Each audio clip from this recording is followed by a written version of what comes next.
My best friend from childhood invited me to her wedding, but forgot to assign me a seat. I spent the night alone in a separate room.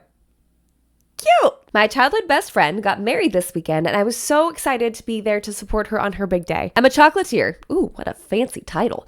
So the bride asked me if I could create the wedding favors and dessert table. I was ecstatic to help with the wedding and went above and beyond to create a gorgeous table that was a huge hit on the day. I was told early on that the wedding was over budget, and to keep costs low, my boyfriend was not invited. I was extremely understanding and even reduced my rate for the suite table as my present to the couple. A couple weeks later, after reviewing the guest list, the bride informed me that my boyfriend could come as my +1, but if he did, I would be moved from the head table. My boyfriend is a wedding photographer and is looking to build his videography portfolio. Knowing that the couple didn't have a videographer, he offered to film a professional wedding video free of charge.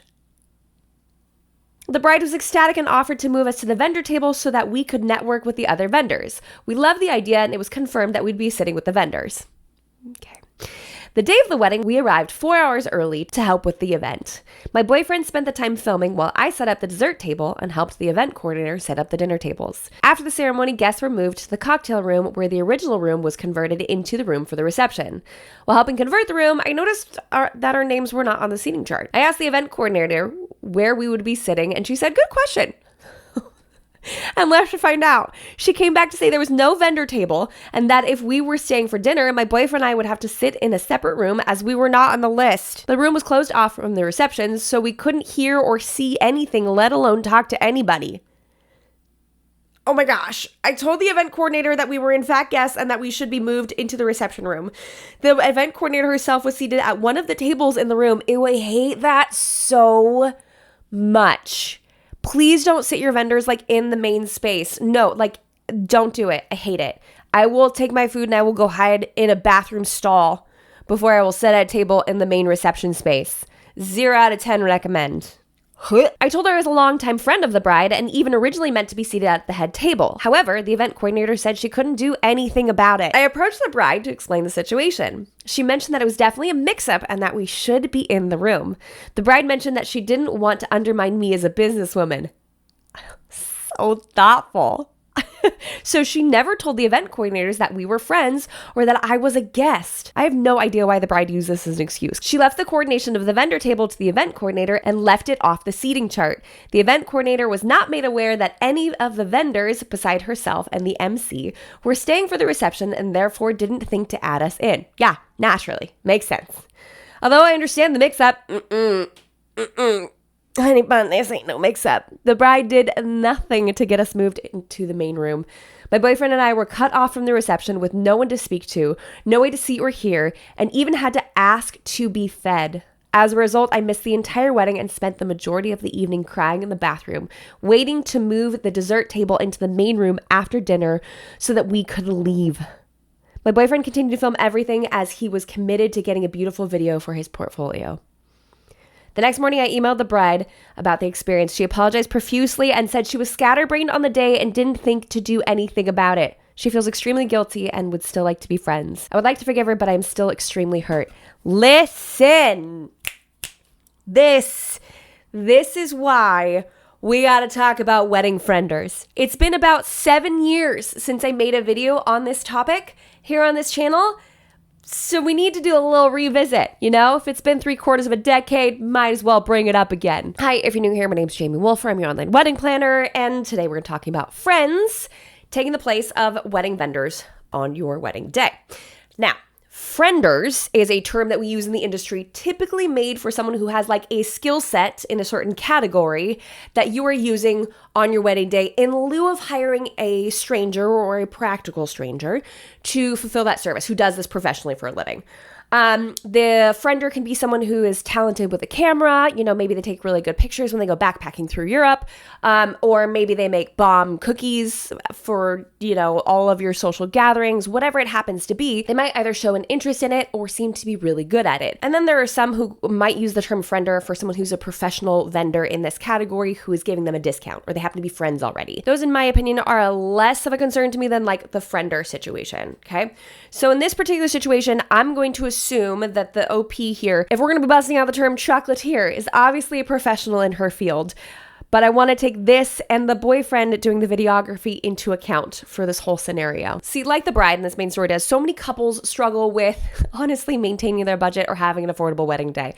So sometimes they think, you know what I'll do? I'll have a friend fill in for this because, you know, they bake really good cakes. Or I'll have this person take photos because look how beautiful their photography is. They're going to handle this wonderfully. And to me, honestly, the difference between like a good photographer and a good wedding photographer is the difference between doing gymnastics on the floor and doing gymnastics on a moving horse's back, okay? I'm not here to debate the semantics on like gymnasts and how talented they are, whether they're on like a floor or on a horse. I just really like the analogy of a moving horse for a wedding vendor, okay? I can't even do a cartwheel. Just because someone can take good pictures does not mean they can effectively run a wedding day as a wedding photographer. Baseline. It's just two different things. And anyone who's ever worked a wedding will tell you the same exact thing. Oh, I thought I knew what it was like until I worked a wedding, and now I know. Now I know because I've seen some things. But back to what I was saying, most couples will select a friender because, you know, here are some of the pros, by the way. It's because they're more affordable. They're either free or they're cheap. It's going to be a lot more cost effective than going with a florist that's going to charge you $5,000 if you want to DIY it yourself or have a friend do it for you and set them all out for you, etc. On paper, 100% looks brilliant. Sounds like the best idea you've ever had, right? You also know this person and you feel like you could trust them. You've seen their work. You've seen how they throw together these cute little dinner parties and these cutie little centerpieces, or they take these really dreamy photos. And you just think, they could do it. I've seen them do the splits. Why not do it on the back of a moving horse? Okay, I really like this analogy. I promise I won't use it the entire time. It's also so much more personal and unique. You know, if you have your cousin do your wedding cake, there's something whimsical and romantic about that you wouldn't necessarily get or have that cute story to tell if you hired a professional vendor to do your dessert table. You know, or your childhood best friend, the chocolatier, to step in and do all of this for you. And as we can see from the spirit and the heart of this friender in this situation, like for a lot of people, they feel blessed to be a blessing. I know for me as a wedding planner, I have stepped in and done events for friends and for family, oftentimes at a discounted rate. I can't say it's something that I do with a real high regularity because of issues that come along with this sort of relationship, but I've done it before. And I know that it is my honor to bless my family members or friends with a service. And I just recognize the cons that come with it. Speaking of which, entrez-vous, s'il vous plaît. Con number one, there's usually no contract. Obviously, if I'm working with like a cousin or whatever, I'm going to send them a contract for them to review. I'll say, let's sign it just so we can like have something to operate off of. Ignore the payment structure or whatever it happens to be. This will be modified, but this is what the service that looks like. Typically for people, here's what they usually pay for this service. So they understand more so the gravity and or financial weight of the gift that I'm giving them. But someone who's just offering to run your wedding day for you as your day of coordinator is not going to have something like that. You don't necessarily have a piece of paper holding both parties accountable. There also is no one at the helm of this ship. Typically, when you're working with a professional vendor, they say, here are all the offerings that I have. You'll receive X, Y, and Z for this amount of money. We will be here for this amount of hours. Here's what you can expect in return for that. Typically in a friender type situation, it's one of those like, hey, you have speakers, right? And Spotify, right? No need to ask if they have Spotify Premium because, you know, who wouldn't want ads just randomly popping up during their ceremony processional? I'm laying in bed and I have a horror story for all of you brides to make sure that it doesn't happen to you what happened to me at my wedding. I almost restarted my wedding because of this. I'm not even kidding. So we had a band. The band was like very reputable and they were playing from 6 to 11. So we needed someone to play our music for the ceremony.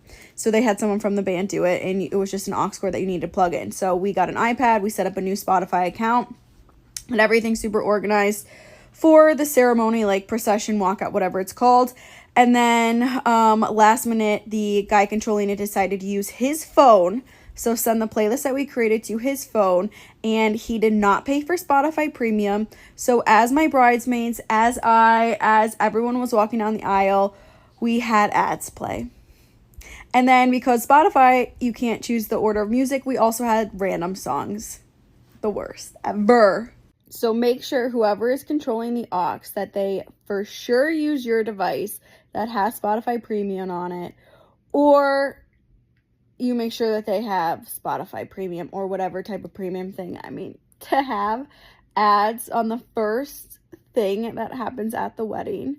And then I had to watch it all happen. And then to have random songs, like I've envisioned certain songs for me walking down the aisle or for my girls or whatever for my entire life. And then they were just randoms. So I die still thinking about it. One day, hopefully it's funny. Right now, not funny, and I never wanted to happen to anyone else. Okay, listen, is that reference a little bit of a stretch because it was a band? Yes, but again, did we try to take a gymnast and put them on a horse? Because this is not their job, this is not their role, this is not what they do. It's one of those things where we think, oh, just plug it in and play. It'll be totally fine. But there's no one at the helm of this. There isn't a professional who goes, I've done this before, allow me, I'll take it from here. But instead it's you that not only has to do the administrative work of, hey, here are the playlists that we want you to play. Here's when we need them to switch in between people. But now you have to have the foresight to see what could potentially go wrong. If you are not a professional wedding vendor, then you don't know or haven't seen the whole myriad of things that can go wrong on a wedding day. Or thought through things like Spotify Premium. This person is a member of a band, in my opinion, simply because they are music affiliated. That does not make them a good DJ, okay? I also am not a good DJ. Quick story time. A couple literally had like a little Bluetooth speaker. They didn't have a DJ for their event. It was fine. It was not a big deal until it was. And then they wanted me to press play on the song for their recessional as they were walking down. They did. And it was in the desert, so I hid behind a really pokey bush. Not a cactus, but a very pokey bush. And they were pronounced, and then they turned, and I pressed play. I was ready. I was like, say less, fam, until the officiant decided to surprise them with a little musical snack. She decided to play them a little song. She picked up her guitar and started playing, and the couple's looking to me, going like this. I thought I was hidden in the bush. Clearly not very well. Not very well. And I'm trying to stop the song. It's not great. It's not great. Anytime we take someone who is not a professional in that category and try to make them handle that task or that activity, we are running a risk of having it not be fulfilled in a professional manner, which means you're risking the quality of whatever you're receiving. And if you're okay with that, great. In fact, if you are contemplating having a friender for your wedding day, look at your list of priorities. This is something we go through in the master plan. Highly recommend that you check it out. I'm gonna link it right here. It's $29 a month, y'all. Like, I literally teach you how to plan your wedding. But as you're looking at your priorities, look at those low-level ones and then go, that's where I'll put a friender. That's where I'll plug someone in down here because it's a lower priority. So if it's not super successful, it's okay. It's also really, really hard to give feedback to frienders or to have frienders give feedback to you. Going back to the original post of the chocolatier, what is she supposed to do? What is she supposed to say? And spoiler alert, if you go to read the update and the rest of that post, that friendship ended up not working out. And turns out, it sounds like it hadn't been working out for quite some time already. But this could be a scenario where you run the risk of ruining a relationship because you're too scared to give feedback or because they didn't fulfill the wants and desires and needs that you had for your wedding day, whether you didn't communicate them well or they weren't heard well, or overall we just had a bunch of miscommunication happening here. And that's not to say that that doesn't happen for some couples with professional vendors too. Sometimes people just don't like confrontation. They don't want to talk to them anyways. But I would say, having seen this, having been in the industry for 10 years now, it is doubly difficult to do this with friends, because there's so much more emotional attachment working with a friender than a professional vendor. So you watch all this and you're like, that's fantastic, Chimi. That's so great. We have no money. We don't have money, okay? So this is fine, but we have to hire frienders for things that are like higher up than low priority. We have to have a friend do the DJ service for us. We have to have a friend do the photography. We have to have a friend do the cake because we are running out of options. And the number one thing that I would tell you is subscribe. Get on down there, hit subscribe. This is literally what I do. I will walk you through all of this. I am down for a budget wedding. I know every single hack that you need to know to make sure that you get all the things that you want out of your wedding day and keep it as affordable as possible, and ideally communicate in very clear and very concise manner. Secondly, you'll need to join the master plan. I'm there with live calls. You have real questions, I'm there with real live answers. So that way I can help you navigate these issues of having frienders with an actual response from my mouth, okay? Not just like a generic YouTube video, okay? Number 1, subscribe. Number 2, come join the master plan. Number 3, get things in writing. Get a proposal. Get something written down. Hey, here's our expectation.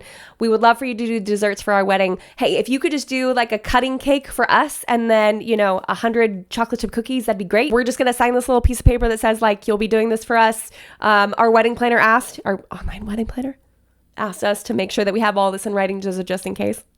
Which leads perfectly into the next point. Be super, super clear what the request is. Not like, hey, we have 150 people. If you could just make desserts for them, that'd be great.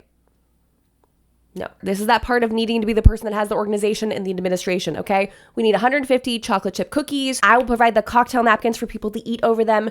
Any chance you have trays and you would be willing to set them up and display the cookies on the trays. Very clear request. The amount of cookies we need, all of the items that we need with the cookies, also maybe tongs, who's bringing those sorts of things, discussing all of those details and determining who does what so things don't fall through the cracks. This would also be a great opportunity to say, hey, bud, do you have Spotify Premium?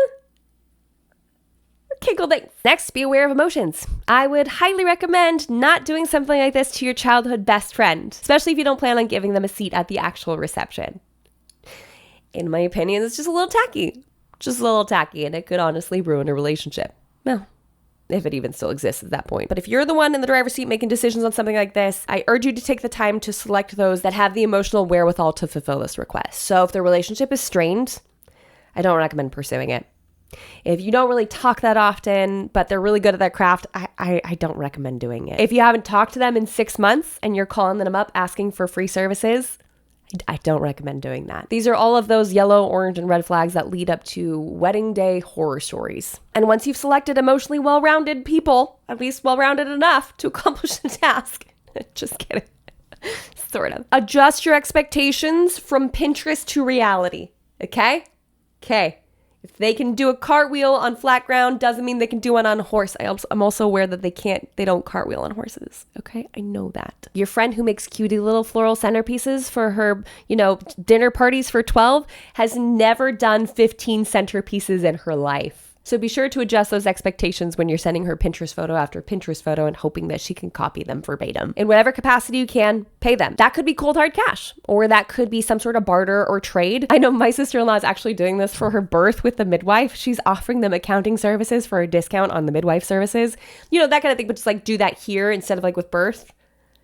Is that a good crossover? Okay. My favorite comment, by the way, the comments over on the original video are gold, but one of my favorite comments is, so I've been a wedding cake designer and baker to at least 4 weddings and a DJ to maybe 10, so I'm pulling favors now for my wedding. That's a perfectly fair trade. Hey, I will make cookies for your event if you will come help me install florals, or if you will help me do the teardown for the event. I think there's a beautiful way of doing community together, as long as we're having emotionally healthy, mature, and honest conversations with our expectations and the reality of the situation. If someone actually has the time to accomplish these tasks and or desire to accomplish these tasks, that doing life together in this way can be super beneficial. I found a fantastic Reddit post. I'm not going to read it because this video is already super long. I'll leave it in the description box down below. There's this gal who posted this, and honestly, I feel like it's so underrated. But she said, best practices when having friends and family help with your DIY wedding. She breaks down the budget and everything, etc., but she has some really great points. And I'll link to the full thing down below. I just want to highlight a few of them. 1, leverage the expertise of your friends. You can save tons of costs if your friends and family want to use their skills to help. Very key language here, want to use their skills. So for her brother is a bartender and he pre-made big batches of mixed drinks. She didn't have him serve on the wedding day so he could actually be present and be a guest, but he was still able to use his gifts to create something for her big day. Next thing she did was to offer opportunities for those who kept volunteering. Looks like she did some really great spreadsheets here, as well as a vision board with all the specific details, and then created a timeline and went over it with all of her volunteers. Remember when we talked about this earlier when we were talking about the administrative work, if you're having friends or family step in to help out with your event, the admin work, the organization work has to fall on somebody, otherwise it will fall through the cracks. So if you want to spend the time reading through that, I highly recommend. I'll leave that down in the description box below. It is absolutely possible to have friendors work your wedding day. We need to make sure that this person is emotionally well adjusted and that you can have frank conversations with them. We need to make sure that your expectations are realistic, and we need to make sure that everyone feels heard in this scenario. There's a reason that working with professional vendors, oftentimes, of course, there's going to be some duds out there no matter what, but working with professional vendors, by the financial exchange that happens between couples and a wedding vendor, and the signing of a legally binding contract takes this to another level. We cannot enter into a working relationship with a friender with the same expectations that we enter into a working relationship with a professional vendor. It is not the same. It won't be the same. And there's a beauty to that. It could be a lot cheaper, it could be a lot more personal, it could be a lot more unique, but it's going to take a lot more work on your part. So as long as you go into this with eyes wide open, and you have frank conversations and you're honest and gentle and straightforward with those that you want to fulfill services on your wedding day, and have logical expectations and give them a seat at your wedding, I think you'll be okay. Now, I had plenty of frienders at my wedding. From the bartender, to the DJ, to the setup crew, to the teardown crew, to the appetizers. We had quite a few things going on. So I'm definitely not saying you can't do it, but just be smart about it, okay? So that's what we have for today's video, guys. Thank you so much for stopping by. Are you hiring frienders for your wedding day? If so, who are they? What services are they performing? Tell me a little bit about your event. If you like the video, jump on down there, like the video, and subscribe to this channel for more tips and tricks for the modern day bride. And until next week, bye, guys.